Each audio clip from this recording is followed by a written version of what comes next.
তাই যদি আর যেটুকু কাটাকাটি আছে সেই ম্যানেজিং ডিরেক্টরই নয় পাশে বসে বলে দেবেন যে ওর কাটাকুটি কি আছে, কারণ চিঠিটা ম্যানেজিং ডিরেক্টর লিখেছেন, বর্তমান ম্যানেজিং ডিরেক্টর। আর চিঠিটা লেখা হয়েছে যার বিরুদ্ধে, তো আমি রাজ্যের মাননীয় প্রাক্তন মুখ্যমন্ত্রী দিদিকে অনুরোধ করব, এই চিঠিতে লেখা রয়েছে যে একজন রাজ্যের নির্বাচিত মুখ্যমন্ত্রী চিট ফান্ডের পয়সায় চলেন। এই চিঠিতে লেখা রয়েছে যে গোটা ভারতবর্ষে চিটফান্ডের সব থেকে বড় বেনিফিশিয়ারির নাম শ্রীমতী মমতা বন্দ্যোপাধ্যায়। শুধুমাত্র তৃণমূলের বিরুদ্ধে কি চিঠি দেওয়া যায়? তৃণমূলের বিরুদ্ধে কিভাবে ব্যাংক অ্যাকাউন্ট বন্ধ করে যে অন্য লোকের হাতে তামাক খেয়ে যাচ্ছে, ওই পুতুল নাচের পুতুলের মতো অন্য লোক সুতো টানছে আর এখানে ধেই ধেই করে ওই বুড়ো খোকা নেচে বেড়াচ্ছে। ওকে বলুন না, আমি তোকে বলছি যে ও একটা বোকা ছেলে, ও একটা খারাপ ছেলে, একটা চাটন ঋত। তোর যদি আমি বলছি তো, তুই চাটন ঋত, তুই সরকারের পা চেটে বালিশ চেটে তুই দাঁড়িয়ে আছিস। তোর 14 গোষ্ঠীর ক্ষমতা থাকলে তুই আমার নাম নে, তুই আমার নামে মানহানির মামলা কর, চল তোর সঙ্গে কোর্টে রাখা হবে। সালা লাতখোর মাল, সিপিএম থেকে লাত খাওয়া, বিজেপি থেকে কি নাম তৃণমূল থেকে লাত খাওয়া, আর বিজেপি ঢুকতে দিচ্ছে না। যিনি মুখ্যমন্ত্রী ছিলেন তার সম্পর্কে লেখা হয়েছিল। এখনকার এই ঘনিষ্ঠ ম্যানেজিং ডিরেক্টর তো লিখেছিলেন লোককে গদ্দার গদ্দার বেইমান বেইমান বলছেন।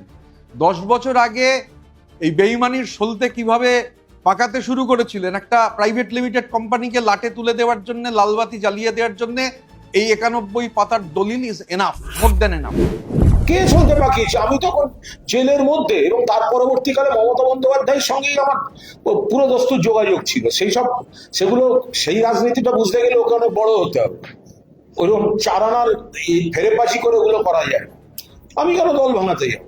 আমি দলের সৈনিক। যেদিন আমি সব থেকে বেশি আমার সঙ্গে দলের সংঘাত হয়েছে সেসব ভিডিও তো আছে, তো দেখবেন। সেই মাসেও দলকে আমার চাঁদাটা আমি দিয়েছি। কাচের ঘরে বসে ঢিল ছুটতে নেই। লোককে বেঈমান গদ্দার বলছেন ভালো কথা, কিন্তু এই 91 পাতার দলিলটা একটু দিদিমণি পড়ুন। অসুবিধা হলে ওনাকে ডেকেই, যে জায়গা যদি বুঝতে অসুবিধা হবে না, সামান কাটাকুটিটাও খুব বেশি নেই, পুরোটাই ক্লিয়ার, তো ওনাকে ডেকে জিজ্ঞাসা করুন। আমরা দিদিমণিকে অনুরোধ করব যে আপনি একটু চিঠিটা পড়ে দেখুন, আপনার দল তুলে দেওয়ার জন্যে সলতে পাকানো কে শুরু করেছিল, কি লেখা আছে। আর আমরা তো বলছি যে 15 দিনে যদি দেখি যে পৌঁছলো না, আমরা চিঠিটা কুরিয়ার করে দেবো 30B হরিশ চ্যাটার্জি স্ট্রিটে এবং সংবাদ মাধ্যমকে দিয়ে দেবো। আমার ধারণা মমতাদিরও পড়ে মুখস্থ হয়ে গেছে। ফলে ওইসব করে আমার এটা ভালো লাগছে। শয়নে স্বপ্নে জাগরণে ও যে ওই পালিশ ফালিশ ছেড়ে আমার নাম বলে রাখছে, সেটা আমার পক্ষে রিস্কিও বটে। হ্যাঁ, এটা আমার পক্ষে অত্যন্ত রিস্কি। হ্যাঁ, আমাকে খুব চারপাশ দেখে চলতে হবে, কারণ ঋত শয়নে স্বপ্নে জাগরণে ও তো সব নানা রকম জিনিস দেখে বেড়ায়। তো এখন আমাকে দেখছে, আমাকে আক্রমণ করছে, এ ডার হামে আচ্ছা লাগা। 91 পাতা অত্যন্ত বিখ্যাত চিঠি। ওটা একেবারে মানে আমি প্রায় পুজো বার্ষিকীতে অপ্রকাশিত পত্রাবলীর মতো আমি যত্নে রাখি।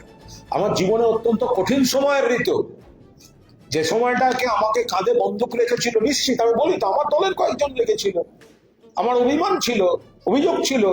তার মধ্যে আসল লোকটি মারা গেছে, আমি আর নাম বলতে চাই না, মৃত লোককে আর কত গালা হবে।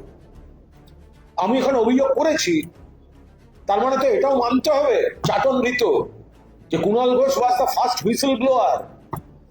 যদি ওই চিঠিকে মান্যতা দিতে হয়, তাহলে তোমরা কিসের বিপ্লবী? হ্যাঁ, কিসের বিপ্লবী?